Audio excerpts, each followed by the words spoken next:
Si hablamos de datos firmes, específicos, irrebatibles, en cuanto a la oleada de extorsión policial y violencia consecuente, las certezas son escasas.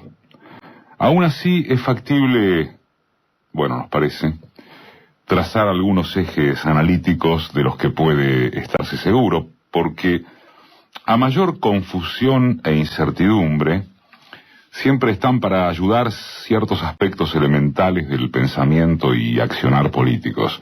Que implementarlos no sea nada sencillo, eso es otra cosa. Se sabe, vamos a repasar, que todo comenzó en Córdoba, pero el vértigo de los acontecimientos parece transformar a ese inicio en un episodio lejano. Es necesario volver allí, porque el modo en que se resolvió el conflicto de origen determina una parte enorme de lo extendido por casi todo el país. Y más todavía, de lo que es imperioso tener en cuenta para una observación global de aquello que está en juego. El proceder del gobernador cordobés fue poco menos que inenarrable. Una semana antes, 2 como mucho, de la precipitación de los sucesos, la Córdoba bien informada estaba al tanto de un clima potencialmente explosivo en la relación gubernamental con cúpula y subalternos policiales.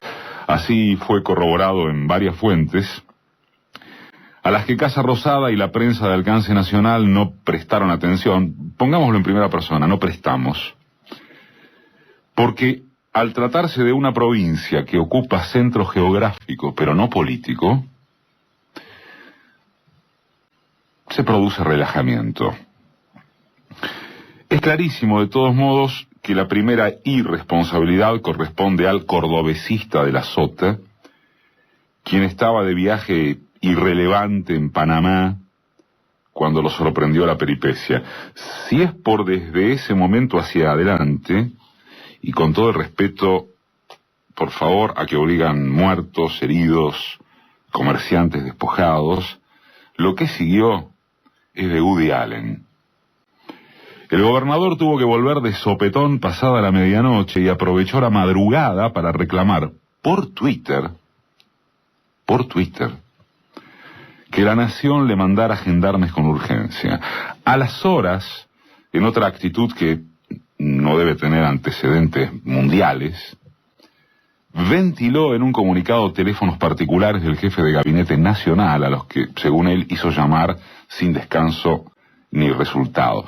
En verdad es difícil establecer las proporciones de lo más grave o papelonesco, que recurra a semejante procedimiento botón, que tenga mal los teléfonos o que no le atiendan las llamadas. Mientras tanto, la capital cordobesa entregaba imágenes escalofriantes y de la Sota se rindió sin condiciones, ni una sola. Amnistió a los sublevados y les concedió cuanto querían, al punto de ni siquiera negociar algún peso de menos de lo que reclamaban como incorporación al salario básico. Se los triplicó, junto con un plus de 1.000 pesos para los agentes de calle y un aumento del 52% en los adicionales. ¿Cuánto había que esperar para que el ejemplo de tamaña impericia al frente de una gobernación estimulase la metástasis?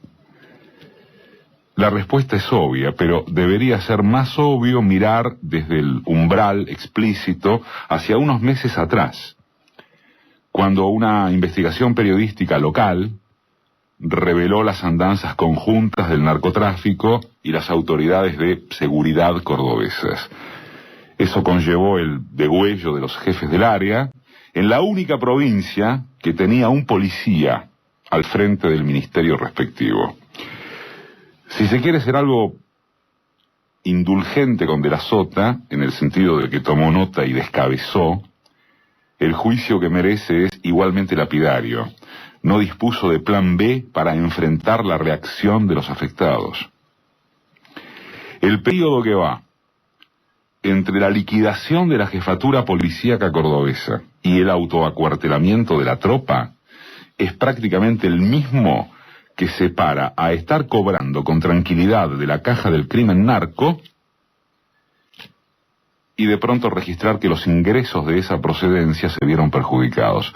Tomás Méndez, el colega de los servicios radiotelevisivos, los SRT, de la Universidad Nacional de Córdoba, que destapó la complicidad del poder político con la narcopolicía, lo resumió sin ambajes. Los polis dejaron de cobrar el ingreso del tráfico de drogas y adyacencias. Descubrieron de golpe que el salario básico era una miseria. Hay al respecto una referencia muy interesante. La Comisión de Libertad de Expresión de la Cámara de Diputados cordobesa, que incluye parlamentarios del Frente para la Victoria, el radicalismo, el Frente Cívico, el GEN y el PRO, había respaldado la labor del periodista junto con el rechazo a las amenazas sufridas por él y su familia. Eso fue el 18 de noviembre pasado y expresó la temperatura que se vivía en esos ámbitos provinciales. Casi enseguida saltaría la térmica, mientras De la Sota andaba de compras por el free shop panameño. ¿Acaso algunos de los detalles de este repaso narrativo pueden sonar frívolos o apenas anecdóticos? Como fuere, sirven a los efectos de advertir que lo complaciente, lo ingenuo o lo cómplice de la inacción oficial, provincial, cordobesística, diría De la Sota, promovió el contagio. Y ya no es sola cuestión de las policías distritales. El resto de los gobernadores cercados también consintió los requerimientos de la patoteada, y ahora se vienen encima todos los gremios estatales en comprensible exigencia del piso reclamante que De la Sota le habilitó a su policía, convirtiéndolo en efecto dominó.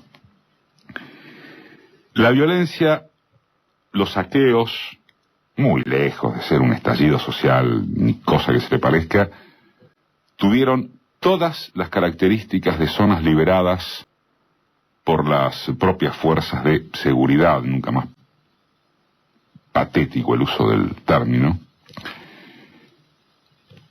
y también del uso de las pandillas cautivas de la policía que responden a los negocios de la policía. Hay algunos oficiales señalados, aunque desde ya si algo no abunda en estos casos es la probabilidad de comprobaciones fehacientes. En cualquier hipótesis, el daño fue objetivo e inmenso, tanto porque fallaron las áreas de inteligencia que no previeron el desmadre, como por haber cedido a la extorsión pistolera. Podrá concederse, como no, que ya desatados los hechos debía llegarse a algún arreglo en forma urgente. Pero la herida puede ser irreparable si además, en corto plazo, no se procede a la sanción de la cadena de responsabilidades. La justicia, que de esto se habla en los diarios de hoy, podría establecer culpas delictivas, pero los tiempos de la acción política deben ser otros si no se quiere que la imagen final sea de impunidad. Cuando haya pasado la tormenta, deben caer todas las cabezas que hagan falta, en la medida de que después se complemente con un seguimiento obsesivo del destino de los descabezados. Una pregunta que tantas veces hemos hecho aquí, permítaseme, una pregunta que jamás encuentra respuesta institucional es: ¿dónde va a parar el grueso de quienes son apartados de sus funciones? Sobre todo, las etapas de León Arslanian y Nilda Garré, al frente de los organismos de seguridad, se produjeron purgas policíacas que se cuentan de a centenares. ¿Se hace inteligencia sobre las andanzas de esa muchachada? Al margen de lo que significa puntualmente la ineptitud del gobernador cordobés, su lamentable ejemplo es aplicable a consideraciones mayores. Una policía mal paga deriva en un modelo perverso, sistémico, por el cual es norma aceptada que les dejan manejar cajas sin control a cambio de cumplir con sus deberes represivos. Para peor, como se constata no solo localmente, La pérdida de influencia de los cuerpos militares da paso al surgimiento de la policía como factor de presión. Y para peor, de una policía estrechamente ligada al narcotráfico. Es aceptable que en Argentina no podría hablarse todavía de un partido policial. Y eso conduce a unas otras últimas estimaciones sobre lo sucedido en estas semanas.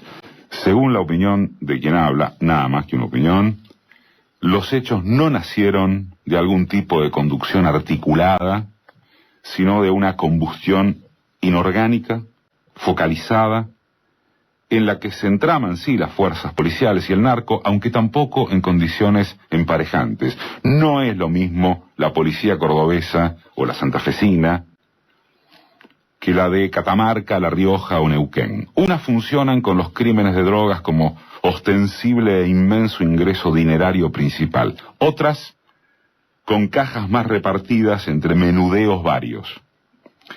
Y si es por la tropa de rango más bajo, todas funcionan con condiciones de vida nada envidiables y por lo tanto con carácter de corrupción y amenaza permanentes, porque son la policía, no los docentes o un empleado público común. Sin embargo, también nos parece que sería reduccionista concentrar el problema en la gente con ese uniforme. Bien que sobre esto tampoco hay probanzas, es presumible la intervención de punteros, algunos políticos de la oposición que silbaron bajito, y otras faunas que, se insiste, no constituirían alto bardo inteligenciado. Lo que sí está claro es que la policía, o mejor, las policías, así como están conducidas, forman parte del problema, no de la solución. Ni el gobierno nacional, ni muchísimo menos los provinciales han tenido una política coherente sobre cómo tripular esta problemática. En realidad, los provinciales sí, directamente se entregan a negociar y o a formar parte de los negociados. La gestión nacional tiene por lo menos algunas líneas rectoras que no son menores, aunque salte de Garré a Berni. Hace respetar a rajatabla la orden de no reprimir las protestas públicas, avanza en la designación de funcionarios y creación de dependencias para luchar contra el narco, y la federal no será una joyita, pero, convengamos, al cotejarla con la estructura mafiosa de las demás, parecería la policía sueca. Finalmente, estará en danza lo de siempre. La puja distributiva, cómo se generan ingresos desde un orden productivo más eficaz. La algarada esta de la policía sale 26.000 millones de pesos.